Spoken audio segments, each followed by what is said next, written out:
Hello everyone, today I'll be watching Attack on Titan Season 2, Episode 10.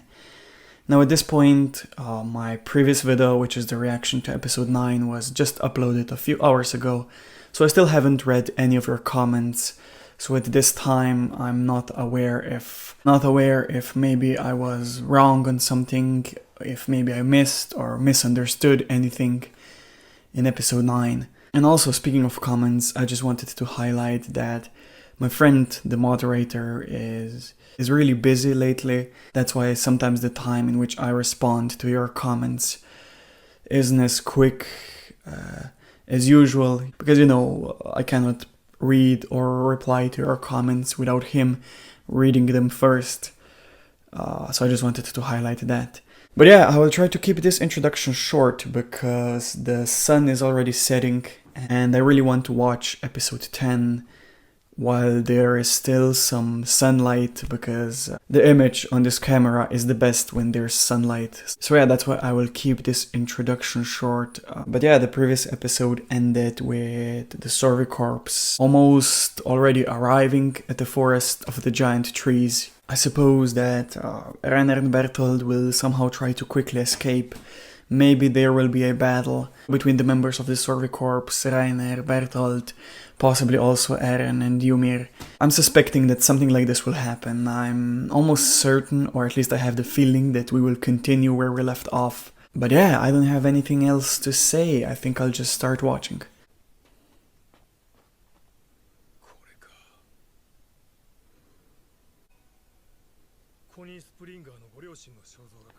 So yeah.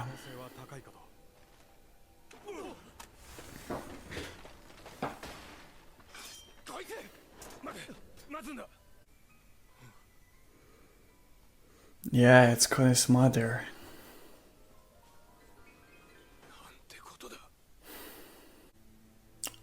Children.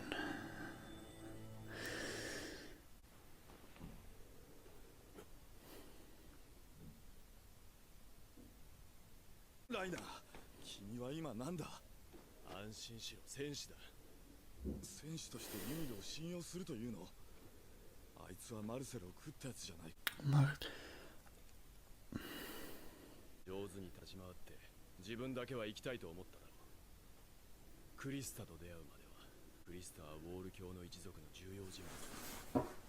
もし座標がエレンでなければ、俺たちの任務はまだ終わらない。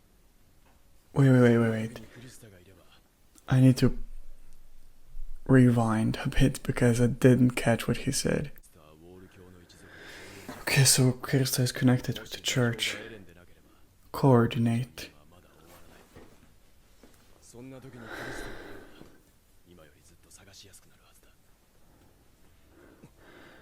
So they think that Eren is something special? Like... 今度またここに来るときは、兄とクリスタとそれを持って故郷に帰ろう。そしてもう二度とここには来ない。ああ、それで任務はすべておしまいだ。They're saying so many little I'll just watch. 俺じゃなくたってわかるぐらいな。いや、僕は。Oh. 先の短い殺人鬼同士だろう。こんなの俺たち以外に誰が理解し合えるって言うんだ。エレン。無駄な抵抗はするなよ。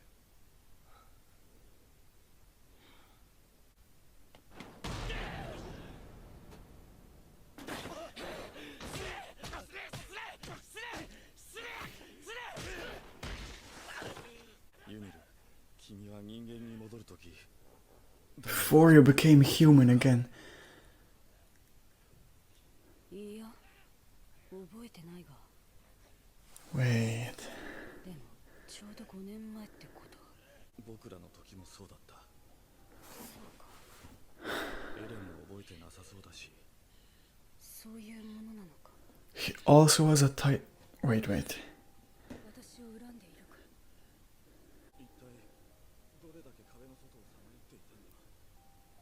60年ぐらい。Whoa.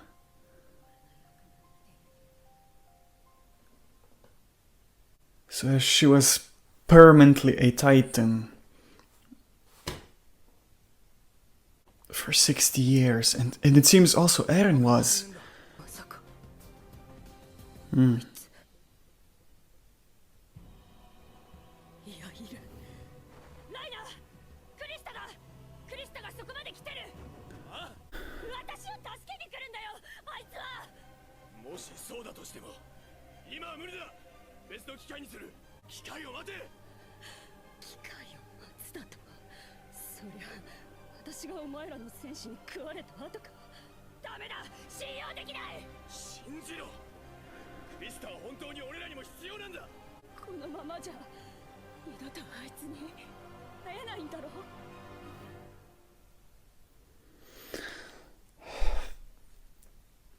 I just feel that there's something about Ymir's hometown, this info card. This episode just feels so packed with information that I just cannot even follow. 約束する。クリスタだけは必ずこの争いから救い出すと。俺たちが必ず。だから今与えてくれ。自分に嘘をつかなきゃならねえのか。おい、ちょうどいいのがいたぞ。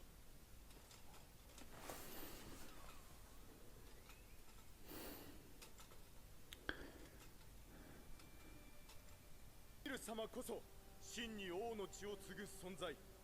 ユミル様がおられる限り我らは永遠に不滅だ。 What?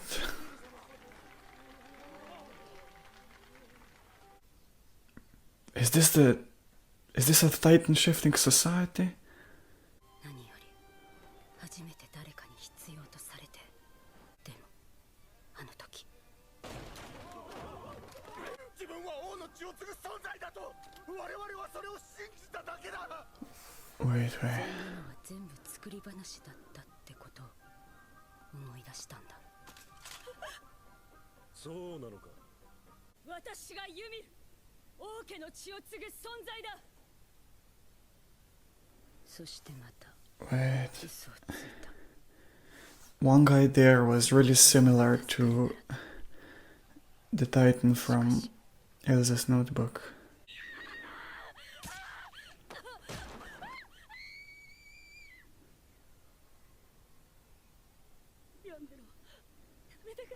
Wait, what is this place?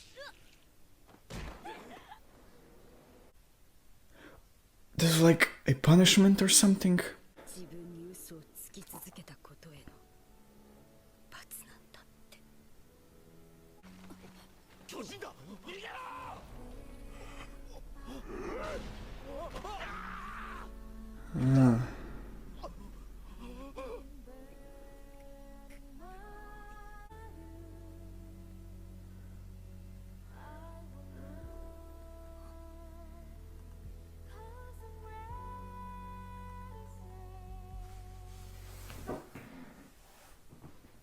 そこには自由が広がっていた。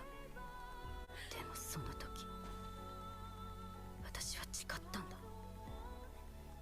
もう嘘をつくのは終わりだ。お前と出会ったんだ。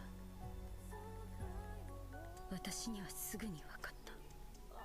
お前も私と同じで自分に嘘をついて。だからって分かってくれとは言わない。ただ最後にもう一度だけ自分に正直にならせてくれ。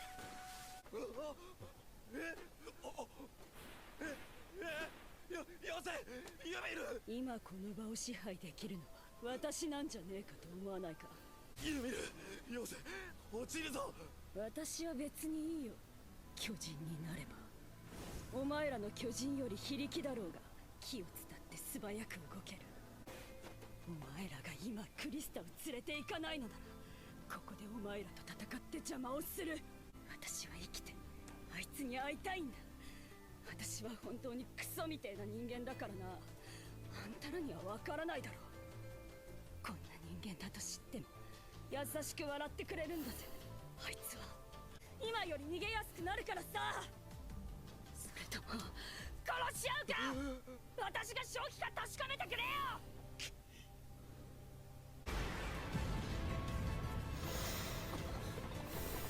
光った。今森の奥の方で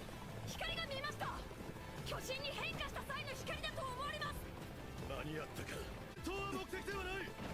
何より奪い去ることを優先せよ。テル、馬を一箇所に。了解。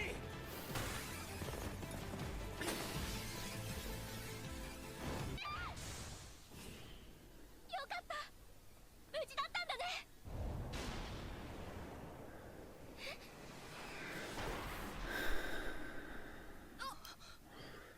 嘘、ボサッとすんな。温存。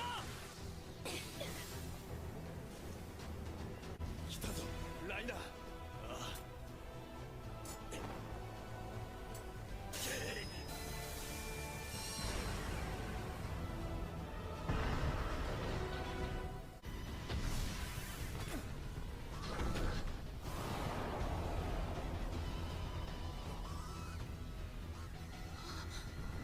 馬を使って追うぞ。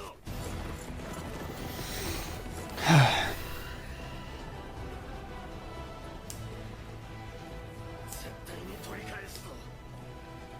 エレンは俺の命に変えても。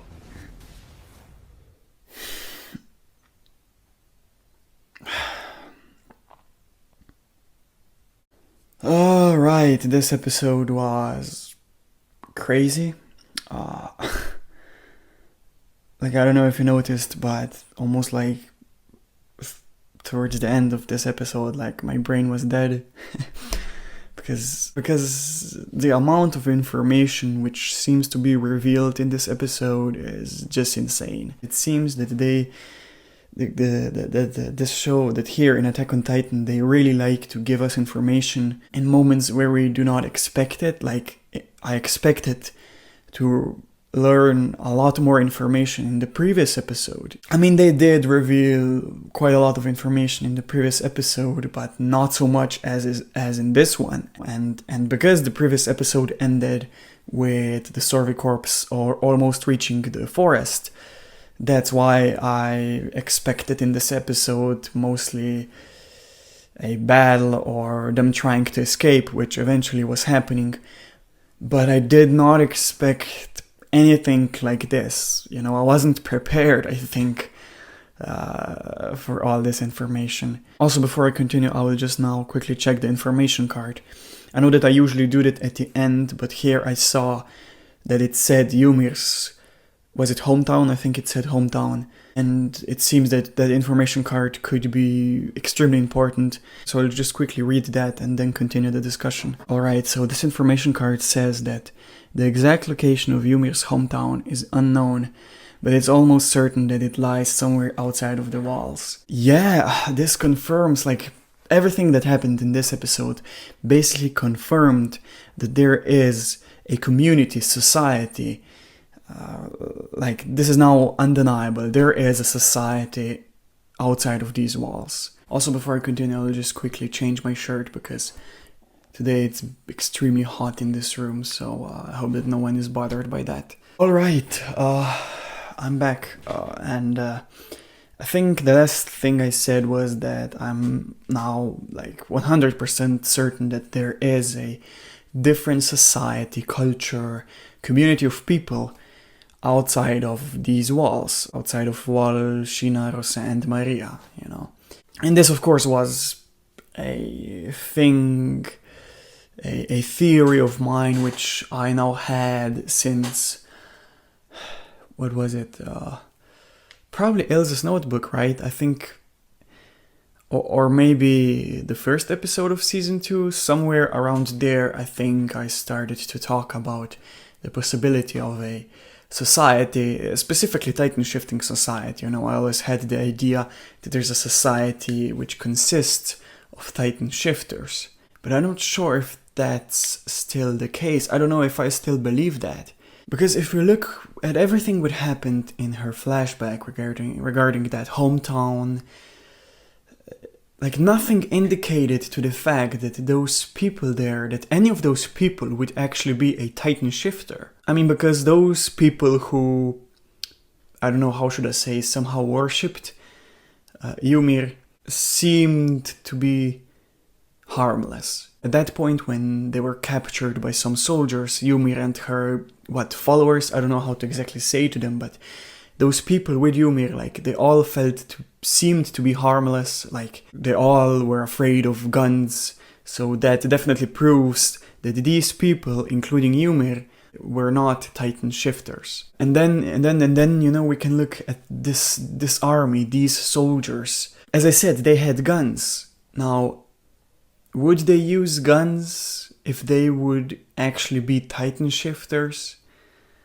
You know, would in a Titan shifting society the usage of guns, of human weapons, be even necessary? You know, what I'm trying to say is that if you are a Titan shifter, do you actually need weapons? I don't think so, because as a Titan shifter, you're extremely strong, you have a high level of regeneration.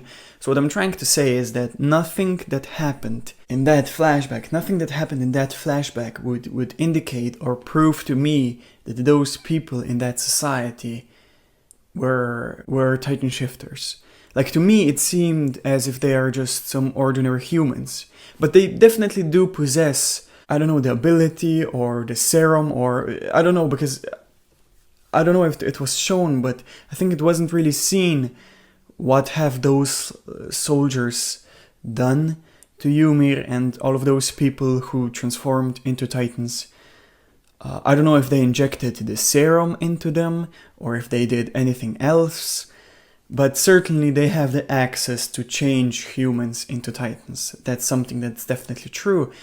But again, even this doesn't prove to me that society was anything else than just some ordinary humans who happen to have the access to changing other people into Titans. So the main point which I'm trying to make is that I think that my theory regarding there being a Titan shifting society is not true. Like, I'm not saying that I'm 100% sure that is not true, but I don't know, I just, with the information I received in this episode, I just don't believe that this could be the case. But definitely, I mean, there is a society outside of the walls, but I don't believe that society consists of Titan shifters, which was always my idea, one of my main theories, since, as I said, I think Season 2 started. Now, regarding this Ymir's hometown, this society where Ymir lived. So we know that Ymir lived there since birth, right? She was probably living as a part of the, I don't know, like lowest class of their society, or she was homeless, something like that. And then a guy, a person, I don't remember who it was, like chose her amongst some children. And it seems as they chose her so that then she would pretend to have the blood of the king. So she was pretending to have the blood of the king. That's why those people inside that underground tunnel, or I don't know what specifically that place was, but it reminded me of a like underground tunnel hideout secret base. I don't know. Anyways, those people were, as I said, somewhat worshipping her. They were referring to her as Lady Ymir. They bowed to her. And here's the interesting thing. One person who was also among these followers of Ymir was really similar looking to the Titan from Ilse's notebook. So I guess this explains what happened in Ilse's notebook. That Titan who encountered Ilse was basically that person, one of these followers of Ymir. Because, I mean, it was seen then later on in this episode that basically all of these people who were worshipping Ymir were eventually transformed into Titans. So I guess that Titan who encountered Ilse acted on his memories of this time when he worshipped Ymir. So yeah, I think that explains the events of Ilse's notebook. So moving on, Ymir was for quite a long time living there as their lady until the army of that society found them. And there I noticed a person, the person who blamed Ymir for everything. That person was wearing a necklace, and his whole outfit reminded me of the priests, like Priest Nick. But I don't think his necklace was the same. I don't think it was the same necklace which Priest Nick is wearing. Like, it seemed a bit different. I don't know. I really need to, as I said, see this guy who blamed Ymir again and see his outfit and compare that outfit to Priest Nick. But again, there definitely is a resemblance between this guy and the priests of the walls. And I don't know what to make of this because, I mean, what could that mean? Are the priests, is the religion the main enemy? Are they behind all these events? I don't know. But as I said, these soldiers came into this underground tunnel. And speaking of these soldiers, I have never seen their uniforms before. They don't seem to be connected to the army of the Survey Corps, the garrison, and the police brigade. And then, as I previously mentioned, that guy who looked like a priest accused that Ymir is the one who's responsible for this because she said that she has the blood of the king. And Ymir did not deny that. She actually confirmed that she thinks that she's the Lady Ymir, the one who has the blood of the king. So that's why Ymir and everyone else who was there were basically captured, and then those soldiers took them on the top of the wall, and they started to basically transform them into titans and throw them off those walls. So now here's the question. Why were those people even willing to worship Ymir? And why was that whole thing even illegal? And I have a theory which could answer that, but before I explain that theory, I would just like to make a disclaimer that from now on, I will be referring to this society where Ymir lived as Ymir's society, and to that society, that normal human society, that society where people live inside Walshina, Eros, and Maria, I will refer to that society as Eren's society, because Eren lived there, and because it seems as if both societies consist of humans, so I cannot say a Titan-shifting society and a human society, because they both are human societies. And I also don't want to constantly say the society of Walshina, Maria, Rosa, I think for the better of this discussion, I would just call that society of Ymir's society, and the society where Eren lived, Eren's society. Okay, so now what I think happened. What I think what happened is that those people who were worshipping Ymir, who were following Ymir, were following her because they think that she is a descendant of the king from Eren's society. I believe that when they were referring to the king's blood, they were referring to the blood of the king from Eren's society. And this, I guess, would explain why this whole thing was illegal, because maybe the government or the leaders or whoever is in charge in Ymir's society do not want people to worship or to follow the king from Eren's society. Now, I don't know why, but that's my feeling. I hope that this whole thing is not confusing. So again, I believe that these people who followed Ymir were actually following her because they believed that she's a relative or the daughter of the king, but not the king of their society, but actually the king of Eren's society. Of course, now we can ask ourselves the question, why would they want to follow a king from a different society, right?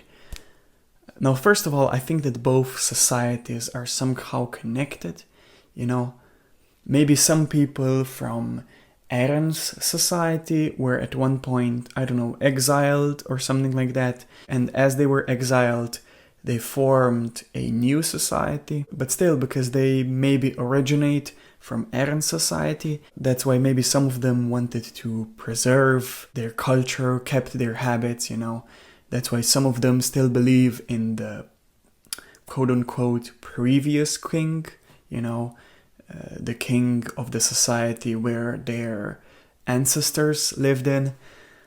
I don't know if this whole theory sounds confusing. I definitely hope that I explained it in a way that you understand it. You know, it's sometimes really hard for me because it's actually hard discussing in English. I live in Slovenia. My mother language is Slovenian. So for me, it would definitely be much easier to explain in my own language, but of course I cannot afford to do that. But yeah, she and her followers were then punished and thrown away as titans.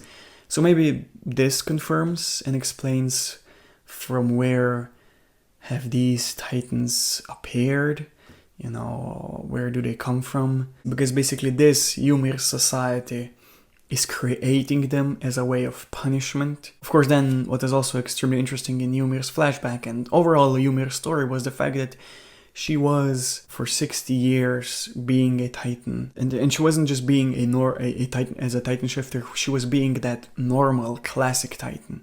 You know, she wasn't able to escape, it seems, and judging by what Bertholdt was talking at the beginning, it seems that every titan shifter, even Eren, and I'll come back to that later, was a normal titan, a classic titan before becoming a titan shifter. So that means, as she said, she was basically trapped. She wasn't able to escape from her titan form. But then she was released and she woke up in a desert, and it was like and it was during the night. And I think the Northern Lights were present, right? It looked like the Northern Lights. I think the other name is Aurora's Lights or something like that. And that scene was interesting because why was Ymir released? Like, why did she become a human again? Like, is this a rule that at one point you retransform and then you're a titan shifter or what? Like, I don't know. Or does something need to happen? Does someone need to transform you back? It wasn't evident from her flashback. Like, she just woke up and she was naked in the middle of a desert, it seemed. Also, when she talked with Bertholdt, she confirmed that she does not remember which humans she ate when she was a titan. I think that Bertholdt then also said that he doesn't remember, and Reiner also doesn't remember. So it seems that they both had similar fates to her, right? They also were classic titans who were just wandering around. And also Bertholdt also highlighted that it seems that it's the same case with Eren. And also regarding Eren, a little bit before that, Reiner mentioned that Eren could be, I think he said coordinator, I think he said coordinator. And I think I have the idea of what that could mean, but I don't specifically know if I understand this word. I will definitely check it out on Google Translator. But sadly for today I don't have a lot more time available because the camera is just about to die out. So I'll just quickly mention and give you my initial thoughts regarding Eren. So, judging by everything that happened in this episode, Eren also was at one point a standard normal titan. And one thing which I quickly want to highlight is the fact that Ymir said that she was wandering as a titan for 60 years. Could it be that Eren was a titan for 1000 years? Now, where did I get this? No, I think it was 2000, right? I'm getting this number from the first title of the first episode of season 1. I think it was 2000, right? To you, 2000 years later, wasn't it? And I remembered this title because some people highlighted that it will be important in the future, and especially considering that Reiner called Eren a coordinator. Again, as I said, I don't know what this word means, but as I said, it seems as if Eren has there's something special about him. He, maybe he's an ancient type of titan, And remembering this, I remember the fact that I talked about the fact that his titan form looks more ancient, He doesn't have his titan form doesn't have a human looking face. He looks more savage. So as I said, like looking at everything, could it be that Eren was one of the first titans that he transformed into a titan 2000 years ago and was for a really long period a titan, then somehow became a human again and I don't know, was adopted by Dr. Jäger? Because in any case, if Eren was a normal Titan at one point, there's a high possibility that he's adopted, isn't it? I mean, Ymir was wandering for 60 years. So she, in reality, is like what? 76 years old? So could it also mean that Eren was also one? As I said, maybe Eren was wandering and being a Titan for 2000 years. But anyways, the main point is that could it also be that Eren is much older than it seems? I don't know, I definitely have to rethink this whole situation and rewatch this episode and then continue this discussion. Because if Eren is really, I don't know, also much older than he really is, then it isn't possible that he would be the son of Carla and Dr. Jäger. Maybe he was just a Titan for a short period of time. Maybe when he was a child, when he was a baby, I don't know. Maybe Dr. Jäger transformed him into a Titan and then quickly retransformed. Like, again, I don't know. I don't know what could be the truth, like, because I don't even know how you retransform. Like, why has Ymir retransformed? Can every Titan retransform?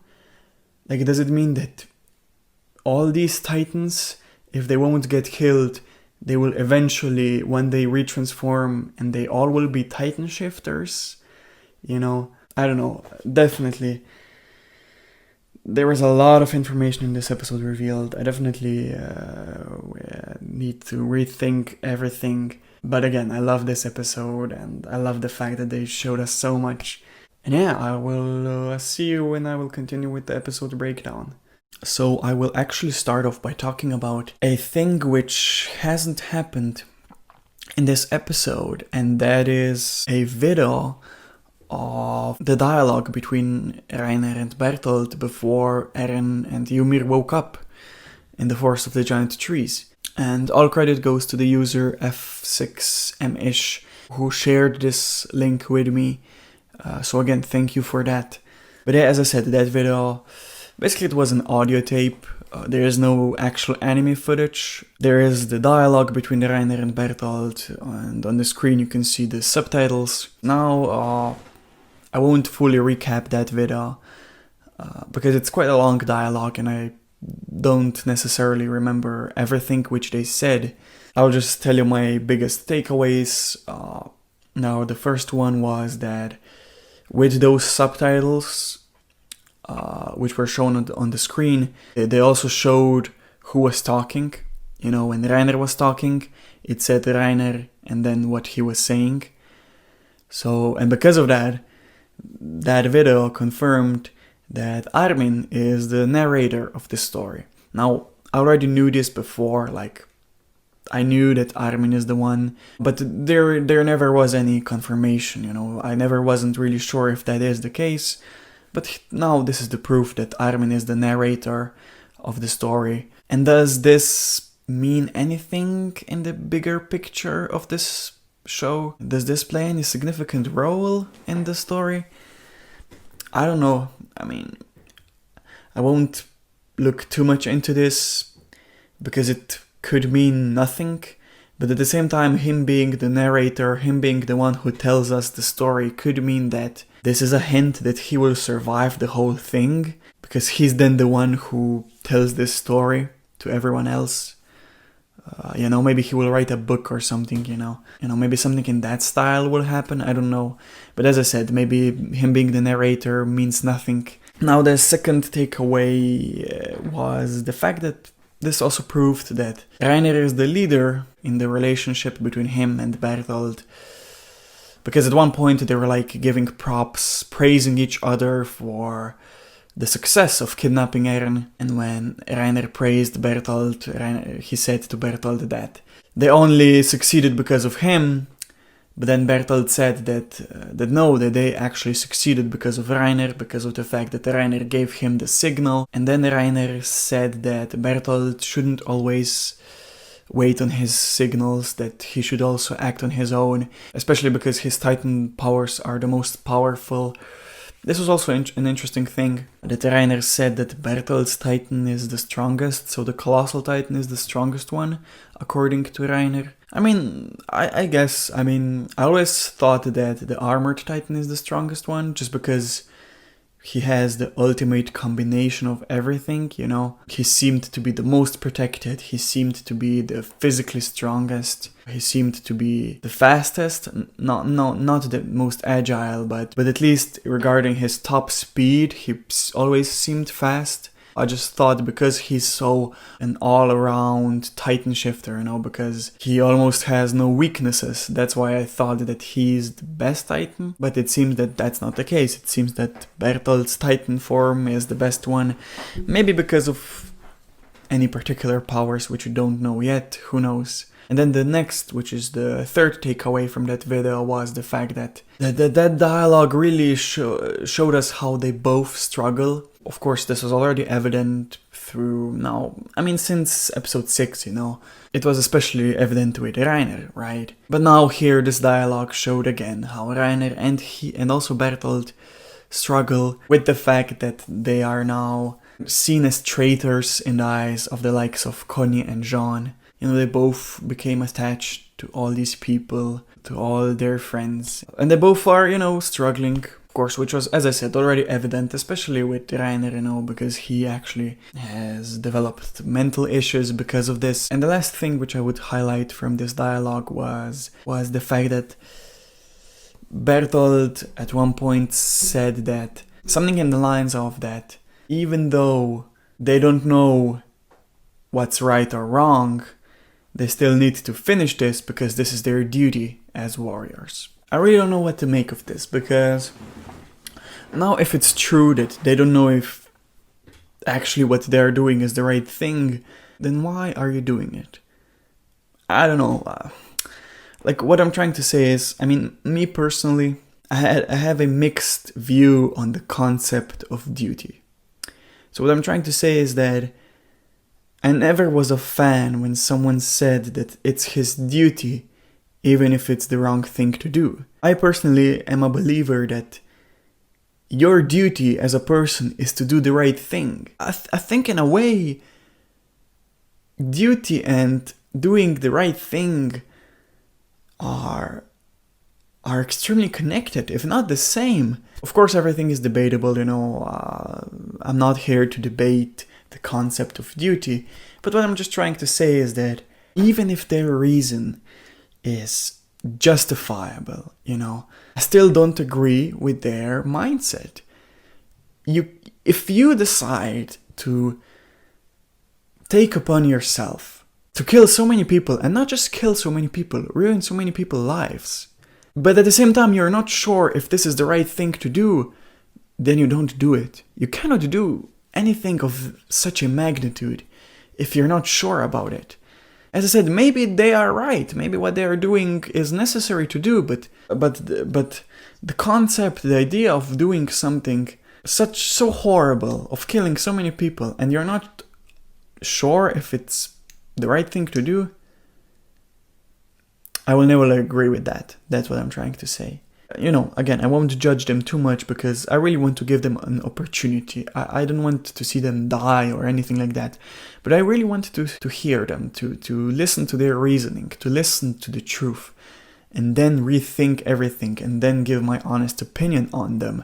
But as it stands now, with the information that I have, I can tell you that I do not agree with their mindset of doing this just because of their duty. Now let's go through episode 10 chronologically. So it started off with those soldiers who were sent by Hanji. They reached Connie's village. They went and checked that Titan who was lying in his house. And yeah, they had a portrait of Connie's parents. And then they realized by looking at the picture and the Titan that their faces are really similar. And yeah, I think this...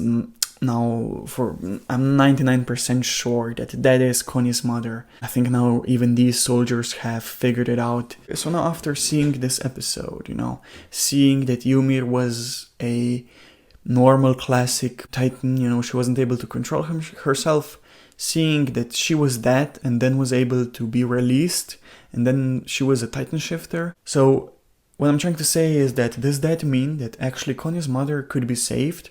Like, can they cut her out of that Titan form? Especially because of her state, right? Because she cannot move.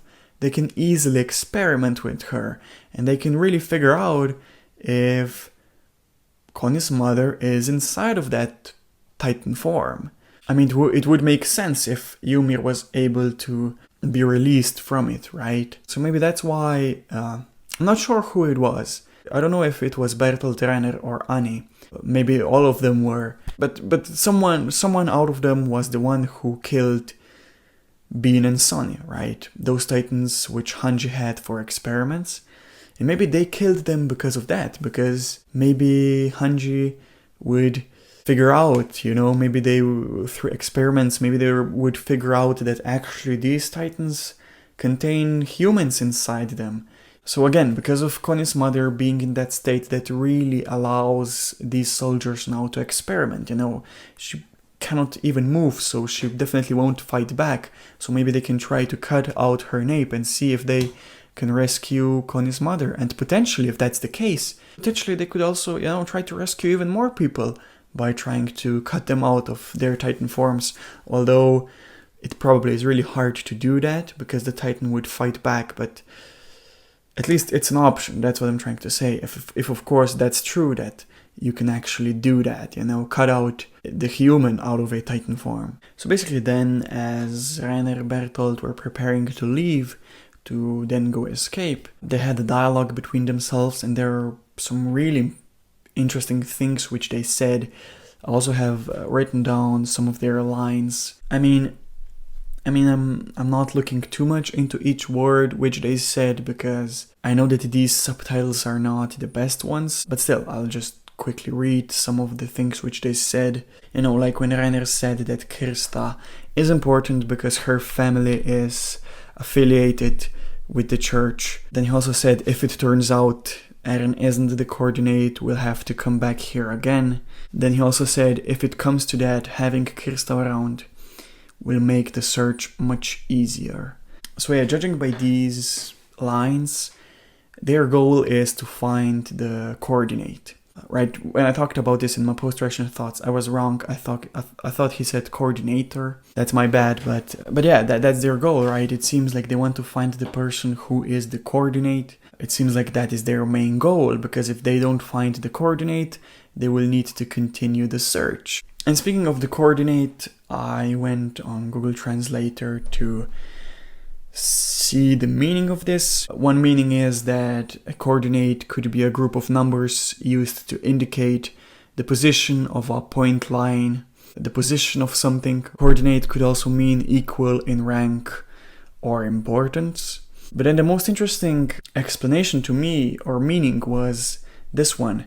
Coordinate could mean bring the different elements of a complex activity or organization into a relationship that will ensure efficiency or harmony. So basically, could it mean that the one who is the coordinate, who could potentially also be Eren, is the one who they think will bring the balance to this world, who will bring the harmony, the peace, Maybe this sounds cheesy, but I don't know. I have a feeling that this could be it. Of course, I don't know in what regard, like what could someone like Eren do to bring peace to the world, but still it definitely could be that the one who is the coordinate is the one who is meant to bring harmony and peace to this world. I don't know, maybe. And as I said, Reiner mentioned that if Eren is not the coordinate, then they will have to go search again, and having Krista around will help them because Krista is connected with the church. So basically what they're implying is that they don't specifically want the help of Krista, they want the help of the church through Krista, right? Which again is really interesting. Now, of course, through this whole show there are lots of hints regarding the church, something is really fishy about them. Why does Persnik know so much information which he doesn't want to share? And in Ymir's flashback, there was a guy who really had a clothing similar to a priest. So could it be that the religion has the same goal as Reiner, Bertholdt and Annie? Or the religion is, as I said, maybe behind everything? I don't know. I can't really make anything too much out of this, but definitely it's interesting. that they need Krista because of her ties to the religion. But what I will add here is the fact that I'm wondering, how does Reiner know these things? Because it seemed that Bertholdt doesn't. Reiner was explaining to Bertholdt why they need Krista. So why does Reiner know that Krista is connected with the church? Especially because he's referring to her as Krista. I mean, maybe he's doing that because he's used to. But at the same time, wouldn't he refer to her as Historia if he would really know the truth behind her? Wouldn't he call her by her real name, which he then should also know if he actually knows the truth of her life? I don't know, but it's definitely an interesting piece of information. And then, in their conversation, at the end, Bertholdt also said that the next time we come here, we can take Annie, Krista, and that other thing and go back home. Again, extremely interesting. This definitely is a new piece of information, but this definitely tells me almost nothing. Like, because what is that other thing? What was he referring to? Like, I have no clue. The only maybe the Beast Titan. Could it be the Beast Titan? That's a possibility. And also what was interesting in this line was the fact that he said Annie, that other thing, and Krista, and go back home. So they want to take Krista with them to their hometown. And why would that be? Could Krista also be from that hometown? You know, maybe not her specifically, but maybe her father lives in the same hometown which Reiner and Bertholdt did. Maybe that's why. And then Bertholdt went to take Ymir, and Reiner went to take Eren so that they could escape. Of course, Eren refused. He hit Reiner. He fought with him. You know, he tried to damage Reiner, and it just was again, another proof of Eren's fighting spirit. And then while Reiner tried to make Eren go unconscious, during that time Bertholdt and Ymir had a conversation where which I already talked about, but again, Bertholdt asked Ymir if she remembers who she ate before she transformed into a human again. She said that she doesn't. She asked if this was maybe 5 years ago. She also asked if this was a member of their squad, which I think through this dialogue was confirmed by Bertholdt that yes, it was her who killed their squad member, which was Marcel. Then also Ymir said sorry, but Bertholdt said that it's normal, that she doesn't remember it, he also doesn't remember it, and that also Eren doesn't remember it. So judging by this dialogue and by things which also happened later in this episode, I now have a theory about how does someone acquire a Titan shifting power. Now, it seems that you need to get injected with the serum. Dr. Jaeger did that to Eren, and I'm almost certain that in this Ymir's flashback, those soldiers also injected the serum into Ymir and all of her followers. I mean, here it's evident. I went frame by frame and saw that guy was holding a needle, so it's safe to assume that he was injecting the serum into them. So that means you need to get the serum, then you become a Titan, but you don't have the control over your body. So you're essentially a classic standard Titan who wants to eat humans. And then at some point you retransform, and if you succeed, then you are a human with the power of transforming into a Titan almost whenever you desire, and you are basically a Titan shifter. Now, of course, here are some big questions like, how do you retransform? Do you need to be a Titan for a certain amount of time? There are tons of questions, but still, I think that's a rough outline of how you can acquire the Titan shifting power, the process of acquiring this power. And of course, if this theory is true, then my other theory regarding Eren being over 2000 years old is not true, because he got injected that serum by Dr. Jaeger. So it seems that at that moment he acquired these powers, not 2000 years ago. But still, I'm still not scrapping the idea of Eren being a Titan for 2000 years. That still could be a possibility, but I'm not so sure anymore about that, especially, after seeing that what happened to Ymir and her followers was actually that those people injected the serum into them. So judging by that, I'm almost certain that Eren acquired his powers through Dr. Jaeger. And if that's the case, then it wouldn't make sense that he was a Titan so many years ago already. Of course, what also is interesting in this dialogue between Bertholdt and Ymir is the fact that it seems that she ate Marcel 5 years ago. Now, what other thing happened 5 years ago? The fall of Valkyria, right? That means that thing which happened probably happened shortly before they attacked Valkyria or something like that, right? So here's my question. Were they Titan shifters at that point already? I mean, it would make sense that they were because as I said, it probably was around the time before they attacked Valkyria. So it could make sense that they were already Titan shifters. But if that's true, why didn't then Marcel transform when Ymir bit him? Or why didn't anyone out of Ymir, Reiner and Bertholdt transform and try to save Marcel? So that's definitely something which I don't know if at that point they were already Titan shifters or not. I mean, because of the timeline, it would make sense that they already were. But because of what happened, it didn't seem as if they were Titan shifters. Now, of course, after that, they try to escape. Reiner is carrying Eren. Bertholdt is carrying Ymir.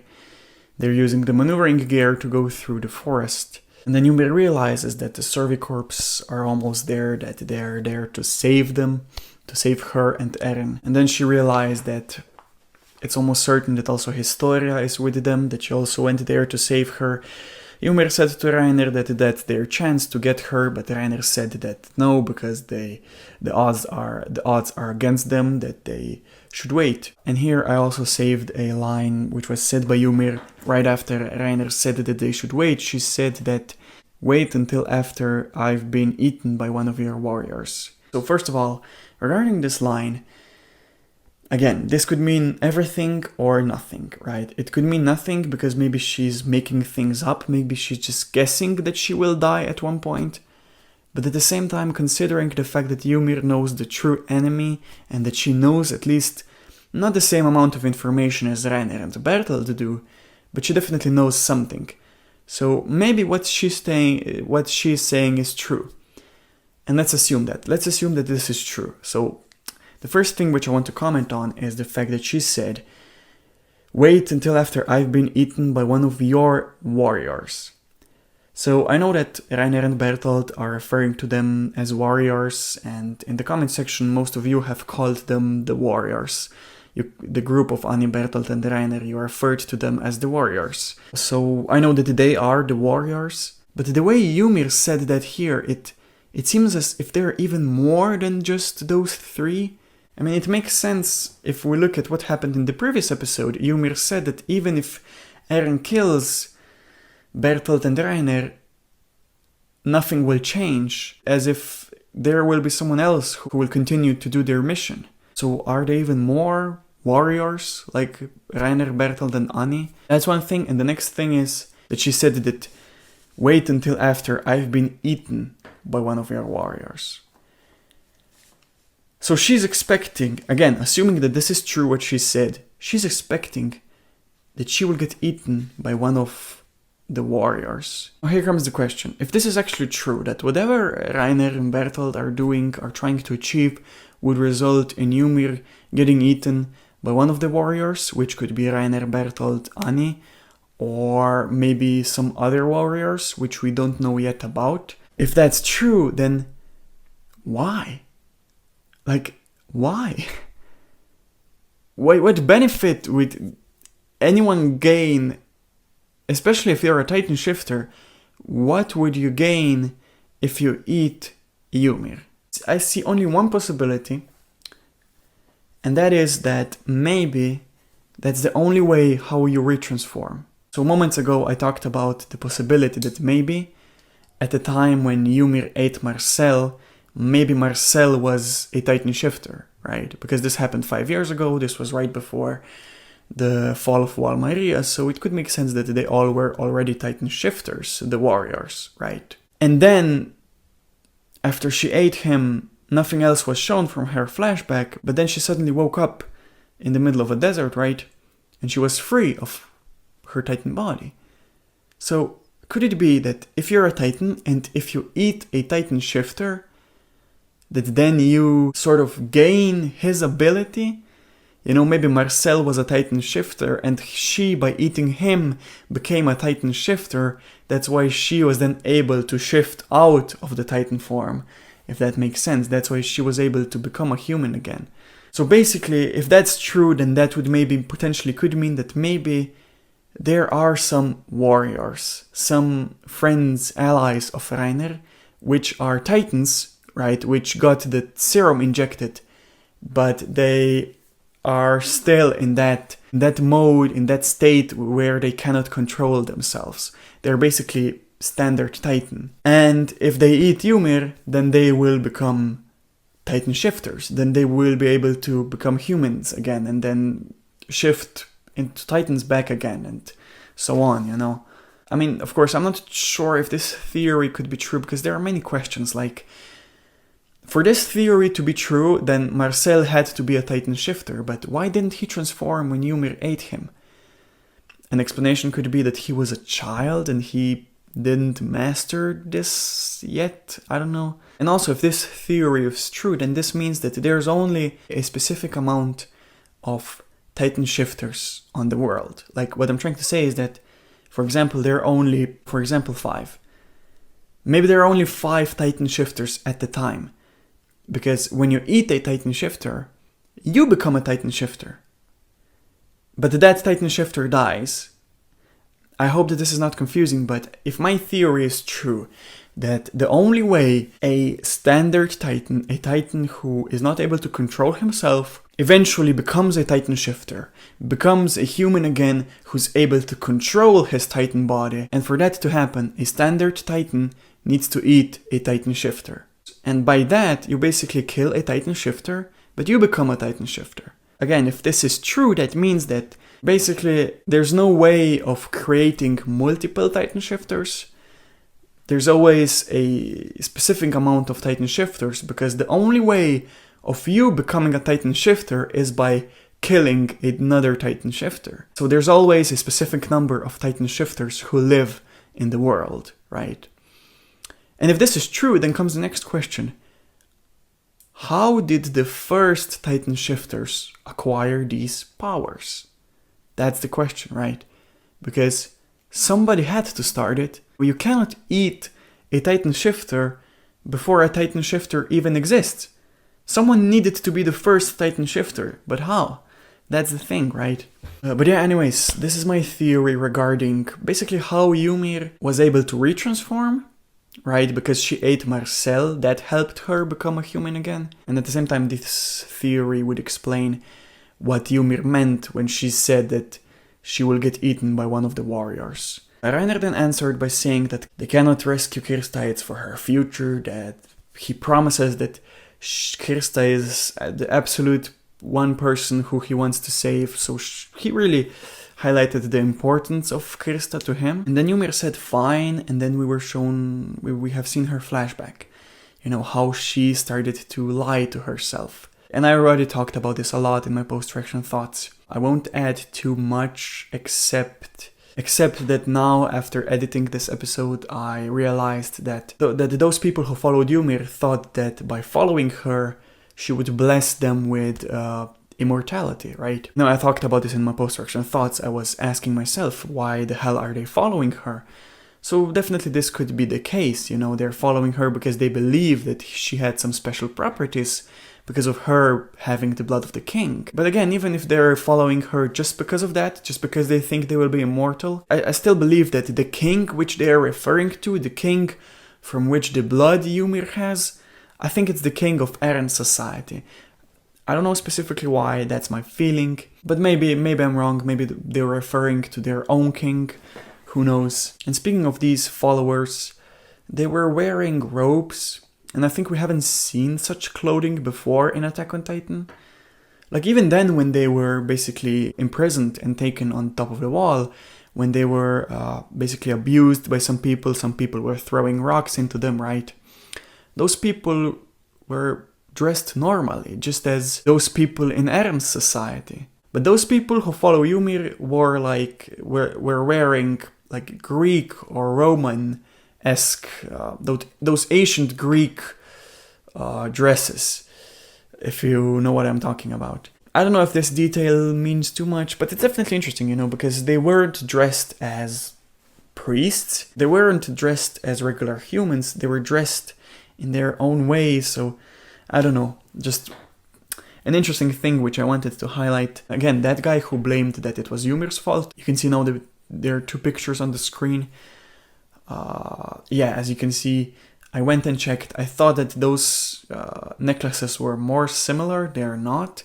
Although I have to say that still there's something about these necklaces and their overall outfit that seems similar. So I still think that this guy from Ymir's flashback is a priest. Maybe not from the same religion, but something similar. The religion definitely plays a huge role in this show. That's why it's certainly possible that this guy here in Ymir's flashback is a priest from the Church of the Walls. And maybe he has a different necklace because time has passed.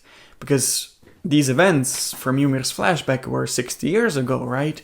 Maybe through these 60 years, the outfit of the priests changed. And also, this I already mentioned, but I'll mention it again, those soldiers which were pushing them off the wall had a needle and they were most possibly injecting the serum into Ymir and her followers. I mean, I'm not entirely sure that it's the serum, but seeing this picture, that guy holding the needle, I'm almost certain that that's the case, that they are using the serum, the same serum which Dr. Jaeger used. And then, of course, Ymir was a Titan. It was like a nightmare for her. She wasn't able to escape, and she said that this was a punishment for her because she lied to herself. And this was then the resolve of Ymir in this episode, She promised to herself that she will stop lying. She got another chance at life, right? And speaking of this, I already talked about this multiple times through this discussion, but I'll just quickly talk again about the moment when she retransformed, right? She woke up in the desert. It was during the night, and as I said, I'm almost certain that it's the northern lights in the sky, but I could be wrong. Maybe it's something else. That place definitely looked magical a bit, but I don't know, maybe it's just the desert during the night.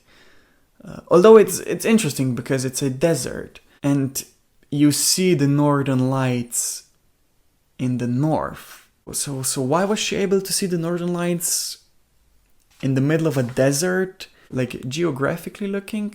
It doesn't make sense. Now, of course, I know that maybe this world is not the same as ours, but I think someone once told me in the comment section that basically our world is the same as the world of Attack on Titan, but their world is set in a different dimension where Titans exist. So that's why I always had a feeling that maybe the world of Attack on Titan is the same as ours, that it has the same continents as our world. But I'm not sure if this is true, right? This world could have its own rules, as to why there's a desert at the place where she sees the northern lights. But again, definitely something which I wanted to highlight, that I really don't know what to make of that place. That's what I'm trying to say. In one way, it seems a bit, as I said, magical, paranormal, but at the same time, it could just be a desert in the middle of nowhere. It could mean nothing, right? From the main story perspective, right? But from the character perspective, that place was extremely important to Ymir. That was the place when she was released, when she promised to herself that she won't lie to her anymore. And to continue with that, that's why she then decided that she wants to see Krista again. She then, was threatening Reiner and Bertholdt that she will fight them if they won't let her get Krista. And they, of course, didn't have any choice. And I really liked this resolve. This overall character development of Ymir. She definitely, I wouldn't say that she is one of my top favorite characters. I would have to think about it. But I definitely have connected with her a lot more after seeing this episode. I liked the way what she became. From being a side character in season 1, I almost knew nothing about her. Now being here, being one of the most important and also interesting characters, I like her story, I like her personality. And learning and now knowing so much information about her, it's so easier to connect with her right now, and I really enjoy her character. And I really liked the fact that she didn't want to lie to herself again. She wanted to see Krista, especially because she thinks that she will die, you know. She mentioned that multiple times. That she will die, that she won't see Krista again, so maybe that thing regarding her being eaten by a warrior is true, right? Anyways, Ymir then was searching for Krista. Our other main characters, you know, Connie, Eren, Mikasa found Ymir, and Connie tried to communicate with Ymir, but she didn't want to. She was just looking for Krista. At that moment, I don't know, I just had a bad feeling that she will kill Connie. But she didn't. Luckily she didn't. She just wanted to get Ymir. She caught her with her mouth. And of course everyone else thought that she killed her, which of course is not the case, right? There's no way that Ymir would kill Krista. Ymir then went onto Reiner. Reiner continued to run in his Titan form. And of course Mikasa, you know, Armin were shocked to see that they were so close and now they escaped again, but there was then Hannes and encouraged them that they should move on, they should go with the horses and try to catch them, right? And I have to applaud Hannes' determination. He really wants to save Eren. And I think one reason would be that he is his son figure in a way, right? I know we haven't seen a lot of their interactions, but I think that Hannes sees Armin, Mikasa and Eren as his children in a way. And of course Hannes, you know, failed to rescue Carla, and also he owes something to their family. So yeah, Hannes definitely seems to be truly determined to rescue Eren. And one thing which was, I don't know, I don't want to put too much thought into this, but he said that he would do anything to rescue Eren, even if it costs even if he will lose his life in the process.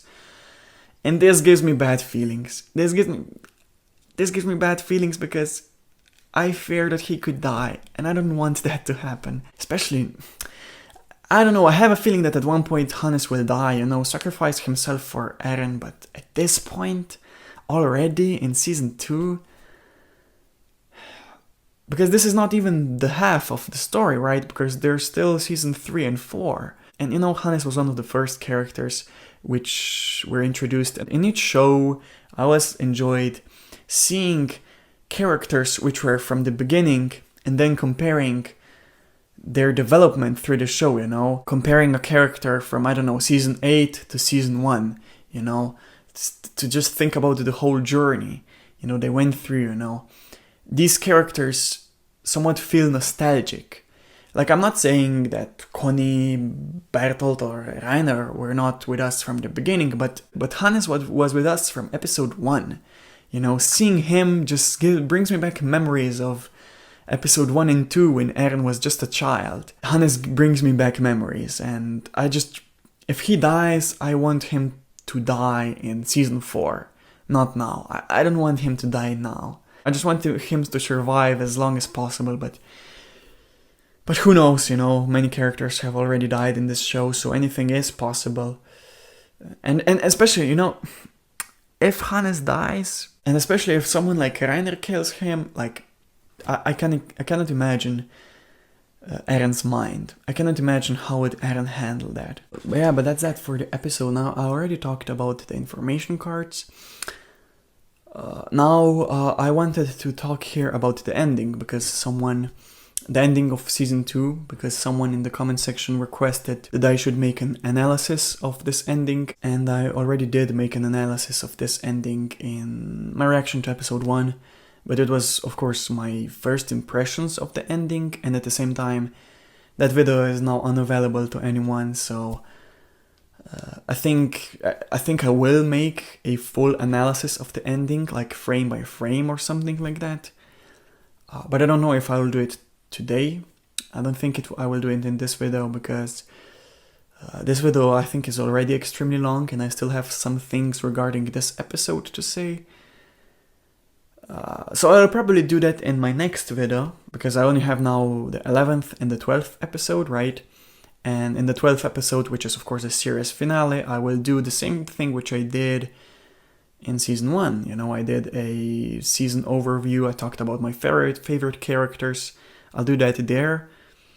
That's why I think I will do an analysis of the ending in episode 11, except if something mind-blowing happens which would make the discussion already extremely long. You know, in that case, then maybe I won't do it in my discussion for episode 11, but maybe in my discussion for episode 12, or maybe I'll just do a separate video. We'll see what happens with that, but just wanted to say that this is in my mind and I will do that. Now I will just quickly give you my predictions for the upcoming episode, and I think that it will probably, continue where it left off, right? I think these 2 last episodes will be a big battle. I think judging by the opening, we see a big battle in an open field, and now Reiner is running through an open field. But other than that, I don't have any particular ideas, except maybe another flashback episode. I mean, this episode wasn't a true flashback episode, you know, because just a part of this episode was a flashback, right? So maybe something similar could happen in the next episode. So I have just finished editing the discussion and reaction part of this video, so I know that it's already around 1 hour and 10 minutes long. That's why I will now try to keep this as short as possible, but I still think that I owe you an update regarding Patreon. Now, at the end of my previous video, I asked you if you could share your opinion, your views on Patreon, and a lot of you did, and I read them all. I also went and read some comments under some of my older videos where people talked about Patreon. I also went and read about Patreon a lot on the internet regarding how specifically does Patreon work, regarding its policies and things like the currency conversion. And after absorbing this information, and especially after seeing that all of you support the idea of me having a Patreon, that's why I decided that I will create a Patreon. So that Patreon site could be created already by the time I upload my next video. I think the main thing which convinced me that Patreon is a good thing is just the fact that Patreon gives you an opportunity. Patreon gives an option to those people who are willing to donate. You know, Patreon is a great platform for that. And through Patreon, I would then have the opportunity to try to invest into things like my equipment, which would eventually, you know, improve the overall quality of my channel, and especially would help me to create videos much quicker. It would help me to have a more stable uploading schedule. But of course, I want to also clarify this, that I don't have any high expectations for this. I don't think a lot of people will pledge on Patreon. I actually think that no one will, if I'm being honest. Because there's really a strong possibility that no one will pledge on Patreon. So again, I definitely don't have any high expectations for this. That's why I'm aware that it will definitely take time, you know. It will take time to save up enough money to invest into the equipment which I want to upgrade, because, you know, these things are definitely expensive. But at the same time, you know, as I said, having Patreon gives an opportunity to those who are willing to donate. And if even just one person donates $1 per month, that's a lot. That would help me tremendously, and I would really appreciate that. So I definitely think that overall, having a Patreon is a good thing. Now, of course, you probably are wondering, will I make any changes to my uploading schedule? And I have to sadly say that probably not. At least not because of Patreon, because, especially as I said, because I don't think a lot of people will pledge. As I said, it will take time for me to save up enough money, you know, because only with investing into this channel, by upgrading, you know, things like the editing software, only through that, I will be able to truly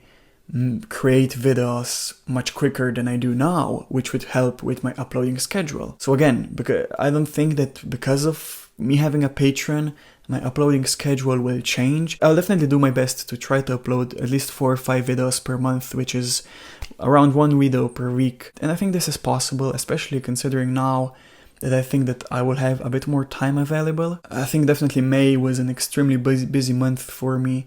I think June will be much better Or at least I hope so. I know that I have promised this hundreds of times. I always said that it will get better, that I will have more and more time, but it never happened. It's so hard to predict the future.